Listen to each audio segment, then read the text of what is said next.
karena obat habis dan tak ada lagi layanan. Pasien tersebut akhirnya bertahan di SPBU dengan kondisi masih terbaring di tempat tidur rumah sakit. Warga yang menjaga ayahnya yang sedang terbaring di tempat tidur rumah sakit ini mengungkap pihak rumah sakit menyatakan keadaan semakin tidak kondusif imbas banjir bandang. Karena tak memiliki kendaraan, warga dan ayahnya menumpang mobil truk dan bertahan di SPBU Semadem, Aceh Tamiang menunggu dijemput pihak keluarga.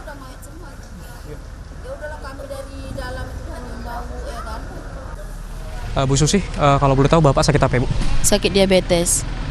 Lalu bagaimana bisa ini ranjang rumah sakit sampai di SPBU ini, Bu? Kepala rumah sakit itu Bapak Dr. Andika, kan kita kursi roda udah nggak ada kan, jadi kami disuruh pulang karena perawatan juga udah nggak ada, bahan makan juga nggak ada, obat juga nggak ada. Ya jadi yang nggak bisa berjalan ya suruh bawa tempat tidurnya, suruh bawa pulang. Kalau boleh tahu di rumah sakit mana sebelumnya Ibu Bapak dirawat dan juga bagaimana situasinya pada saat itu, Bu? Di rumah sakit Karangbaru. Seperti apa situasi di sana, Bu? Ya gitulah karena banjir gitu kan. Boleh diceritakan, Bu, bagaimana mencekamnya situasi di sana? Ya banjir itu kan jam berapa tuh ya, jam 7 itu udah masuk air kan. Udahlah kami sorong-sorong lah terus kan pasien ini ke lantai 2 atas itu. Jangan. Lalu seperti apa, Bu, pada saat kejadian? Nggak tahu bilang lagi lah Pak, di situ rame lah semua kan. Yang di mana orang pengungsian, di mana kita sakit semua tuh di lantai 2. Kabarnya juga banyak jenazah, Bu, ya, di lantai 1. Iya, jenazah itu kan karena memang udah sakit, itu kan udah meninggal di rumah sakit gitu.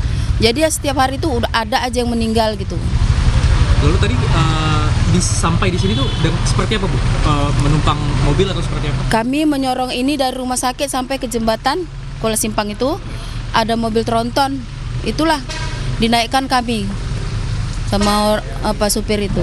Untuk rumah seperti apa saya? Rumah nggak tahu, katanya nggak ada lagi lah, yang udah hancur lah kayak gitulah.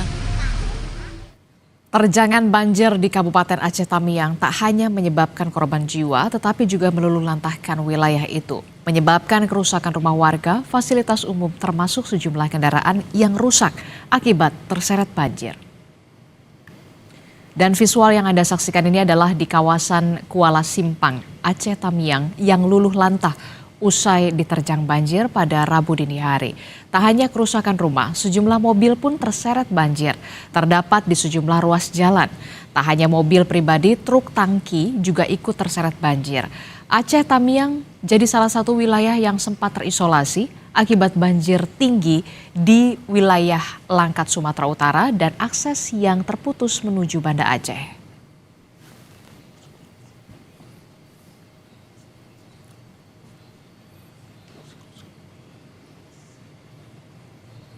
Informasi tadi sekaligus jadi penutup jumpa kita di Sapa Indonesia Pagi. Terima kasih sudah menyaksikan. Saya Adistila Resati. Dan saya Maria Sarong pamit undur diri. Sampai jumpa.